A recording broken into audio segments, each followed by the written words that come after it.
Está começando aqui esse vídeo que inaugura uma nova era aqui nesse canal. Esse canal aqui que está comprometido a trazer para você conceitos da Bíblia, conceitos teológicos de forma bem simplificada para te ajudar a viver o Evangelho no seu dia a dia, em cada coisa que você realiza. Galera, o nosso vídeo de hoje, ele tá assim muito legal. Hoje nós vamos falar de um conceito que às vezes a gente não para pensar e que é muito importante para a nossa fé.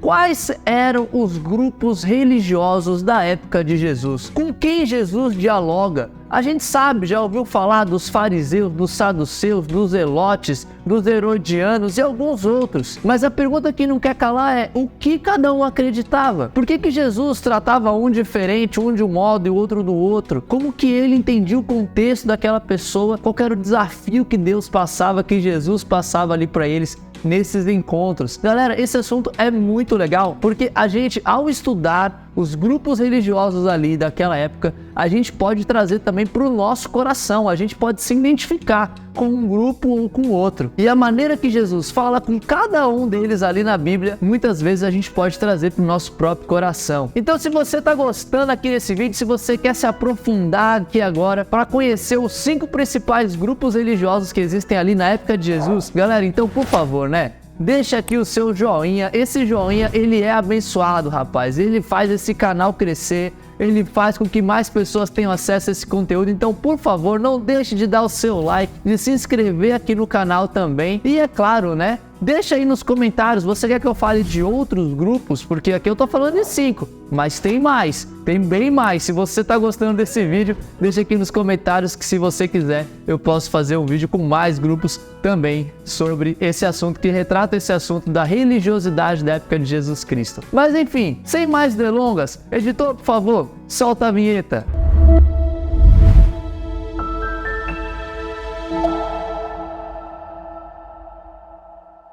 Fala, meus queridos, como é que vocês estão, galera? Hoje nós vamos falar sobre 5 grupos religiosos que existiam ali na época de Jesus. Vamos falar sobre eles: os fariseus, os essênios, os saduceus, os zelotes e também os herodianos. Galera, cada grupo deles, é importante que você entenda, eles são formados ao longo de um certo período. Todos eles já existiam há pelo menos alguns anos, pelo menos ali alguns séculos, alguns deles, antes de Jesus de fato vir aqui, para a Terra, digamos assim. Então é importante a gente pensar que cada um deles possui ali uma cultura bem formada, um pensamento, uma construção de visão de mundo muito forte. E cada um deles, eles são diferentes de si. Então, quando você for parar para estudar esse assunto, esse tema, quando você for se debruçar sobre quem eram esses grupos religiosos, entenda que eles não são apenas grupos religiosos. Eles representam a sociedade de Israel como um todo, representam às vezes conjuntos de leis,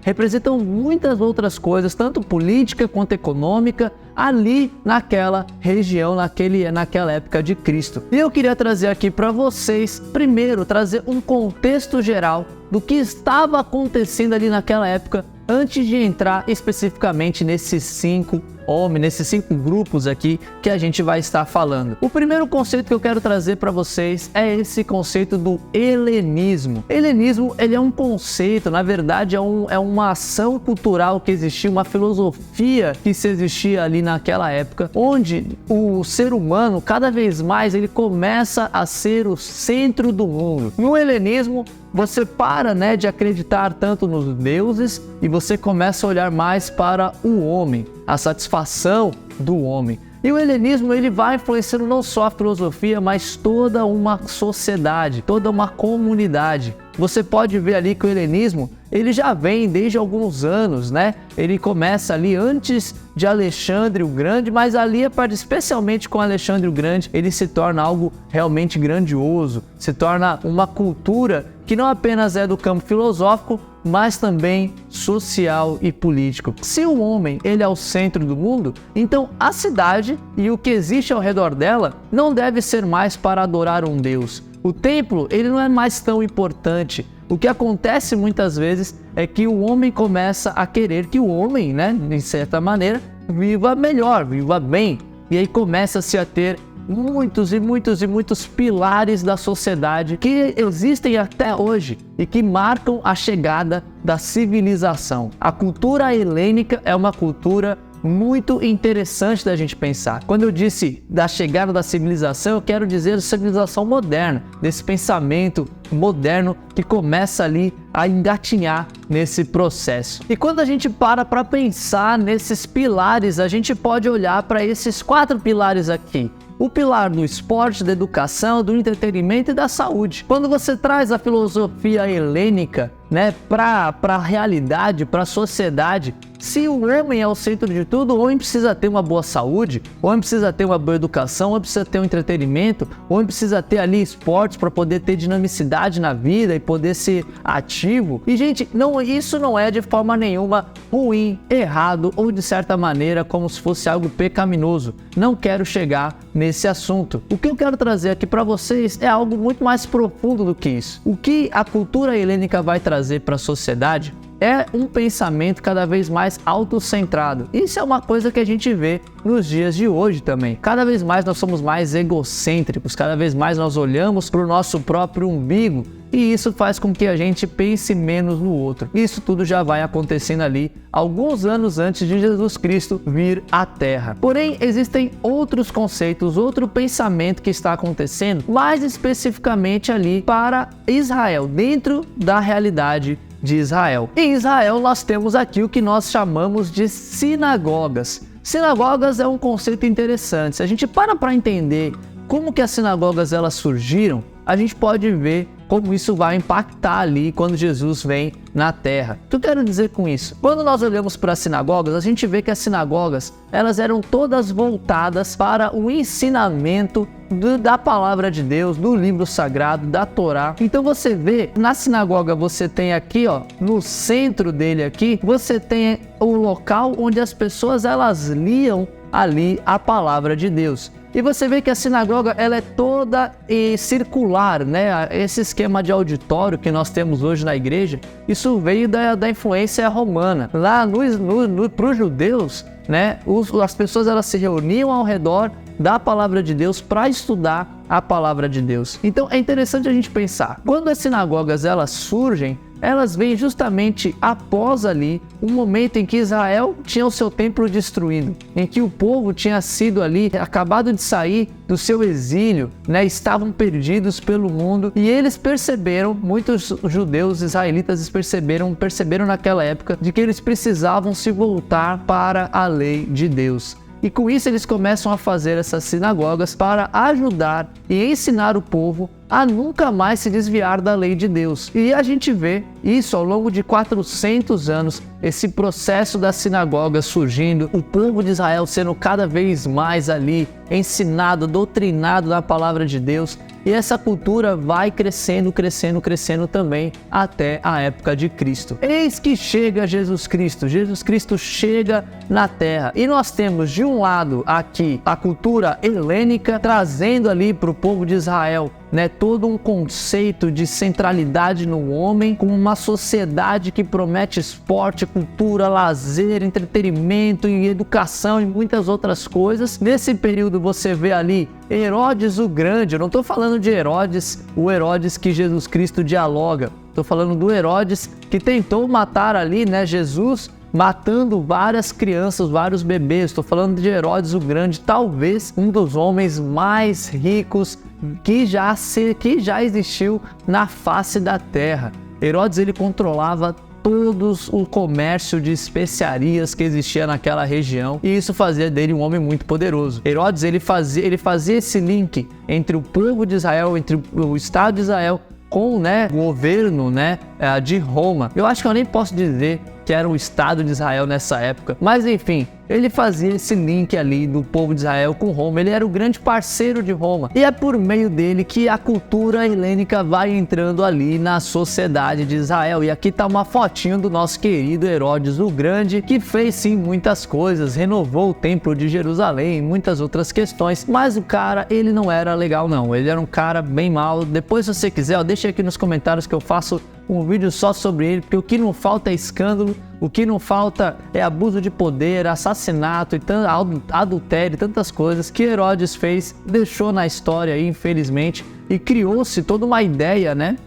O nome Herodes virou como se fosse o César, né? Tem vários Césares na história. Por conta de Herodes o Grande, o nome dele virou, né? Por isso que tem vários outros Herodes ao longo da história, né? Não só na Bíblia, mas a gente vê isso também em vários outros locais, né? De forma mais historiográfica, geográfica também. Enfim, Caio, por que você está falando disso tudo? Eu estou dizendo isso tudo para você entender o contexto histórico de Jesus quando ele chega aqui na Terra. É importante você entender isso. Existia ali muitas coisas acontecendo ao redor, muitos povos, muitas pessoas envolvidas no contexto de Jesus Cristo. Então, quando Jesus ele chega nessa cultura helenizada, influenciada ali por Herodes, né, que trouxe isso com força para Israel, ao mesmo tempo você tem uma cultura de 300, 400 anos de legalismo, de pessoas lendo a palavra, de indo para sinagogas e buscando compreender a palavra de Deus, digamos assim, você vê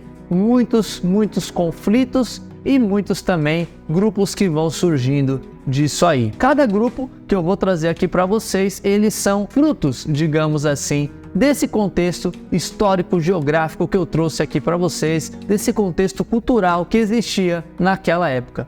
E o primeiro grupo que eu quero trazer para vocês são chamados fariseus. Esses aí são famosos, não é não, galera? Os fariseus, eles de fato, eles eram um grupo muito influente na época de Jesus. E eles eram aqueles, né, que estavam muito envolvidos com toda a dinâmica religiosa que se envolvia ali nas sinagogas. Eles eram conhecidos por serem muito legalistas, porque eles eram um grupo que tinham sim o desejo, o sonho, a vontade de não deixar o povo de Israel cair nos mesmos erros, voltar para o exílio e sofrer muito por conta disso tudo. Os fariseus, eles eram assim muito sérios, muito rígidos com, né, a palavra, e por isso Jesus Cristo, quando ele vem, ele trata muito com os fariseus, falando sobre esse legalismo. E é interessante pensar, os fariseus é o grupo, né, que Jesus mais passa tempo. Jesus passa 3 anos com os fariseus ali, dialogando, conversando,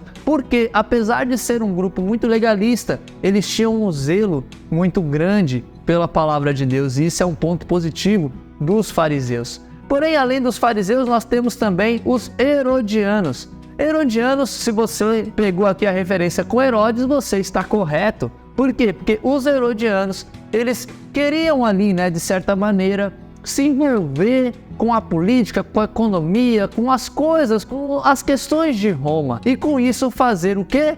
Dinheiro, rapaz. Eles queriam dinheiro. Os herodianos, eles são pessoas que estavam querendo conciliar a sua religião judaica com o mundo, com a cultura helênica, com aquilo que existia de entretenimento. Eu acredito que hoje muitos de nós cristãos, a gente se encaixaria nessa questão do herodiano. Eles escolhiam aquilo que eles queriam fazer. Ah, eu quero seguir isso aqui da lei, mas eu quero ter a minha política de pão e circo, eu quero ver gladiador se matando, eu quero ver isso e aquilo outro, eu quero ter uma educação ou participar, né, de outros de templos de adoração a outros deuses. E aí eles iam fazendo, escolhendo ali aquilo que fazia sentido para eles ou não, dentro da palavra de Deus. E era um grupo bem flexível, digamos assim, com bastante corrupção, muito pecado que existia dentro deles também. Por outro lado, era um grupo que conseguia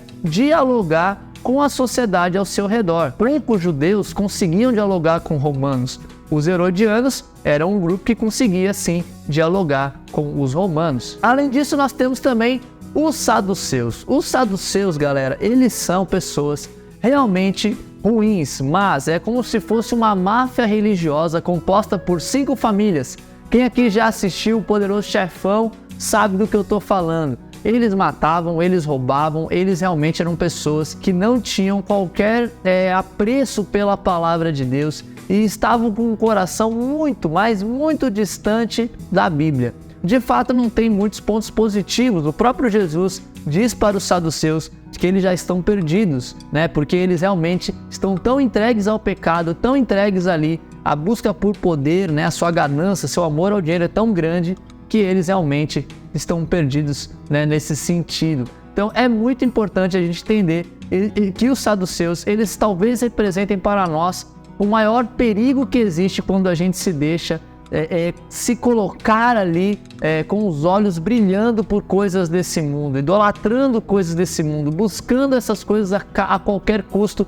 Isso pode sim vir a fazer a gente perder a nossa salvação. Isso pode nos afastar tanto de Deus que o caminho de volta é quase impossível. E aqui nós temos também o nosso quarto grupo, que são os essênios, galera. Os essênios, eles são um grupo que estava vendo ali a cultura helênica, né, vendo os fariseus, vendo todo aquele sistema religioso, e eles falaram: olha, eu não quero saber de nada disso. Eu quero voltar, eu quero ir para outro lugar. E eles iam para o deserto. Eles eram um povo que ficava no deserto. Muito provavelmente, João Batista, ele era sim um essênio. Era um povo que queria, né, conhecer o caminho e caminhar o caminho. Essa era a grande frase deles, o grande mantra que eles utilizavam. Eles passavam horas e horas e dias meditando nas escrituras, e eles não queriam se envolver nem com o sistema político, nem com o sistema religioso ali da época. Ou seja, eles não acreditavam ali na dinâmica das sinagogas com os fariseus, muito menos queriam se envolver com a máfia dos saduceus, e não estavam dispostos a ter ali esse jogo de cintura com a cultura que nem os herodianos. Eles queriam ser mais radicais nesse sentido e viver de fato que a palavra dizia: para isso eles iam para o deserto.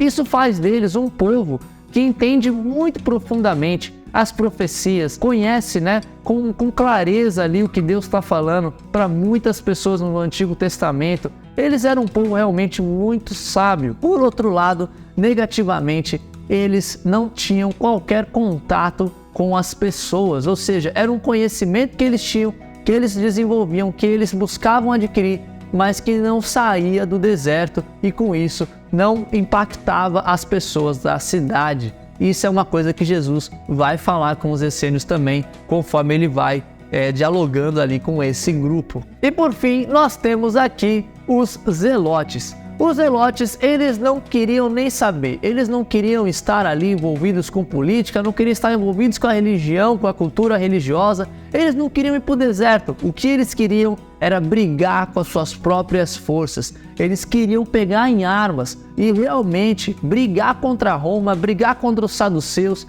e eles queriam fazer grandes e grandes revoltas. Pouco tempo antes de Jesus, né, nascer, houve uma grande revolta promovida pelos zelotes, onde muitos mesmo foram mortos pelo Império Romano.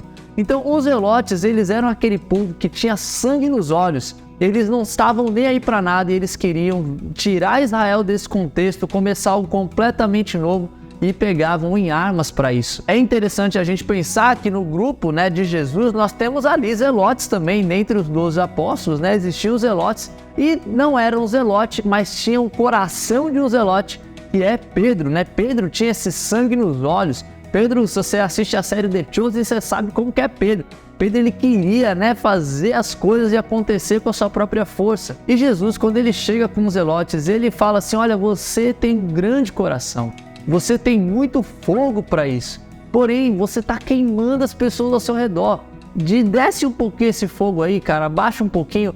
Vamos lutar, vamos fazer, mas não com as próprias forças. Basicamente, Jesus, ao se deparar com os zelotes, é mais ou menos isso que ele vai falando. Galera, e era isso que eu queria trazer aqui para vocês hoje, te explicando basicamente o contexto histórico, geográfico, cultural ali daquela região e como que isso impactou os diferentes grupos religiosos que existiam ali. Jesus, ele vai dialogar com todos esses 5 grupos, e cada coisa que Jesus fala com eles é algo que deve chegar ao nosso coração. Me diga você aí nos comentários, com quem você acha que você se parece mais? Com um zelote? Com um saduceu? Com um fariseu? Com um herodiano? Com um essênio? Quem você acha que se parece mais? E pare para pensar, qual que é a mensagem de Jesus para você que tem esse coração, essa predisposição ali diante da sua realidade cultural, política, religiosa, de onde você está vivendo, enfim, como que você pode relacionar isso com a sua vida? Coloque aqui nos comentários que eu quero saber, viu, galera? Um grande abraço para você e a gente se vê no próximo vídeo.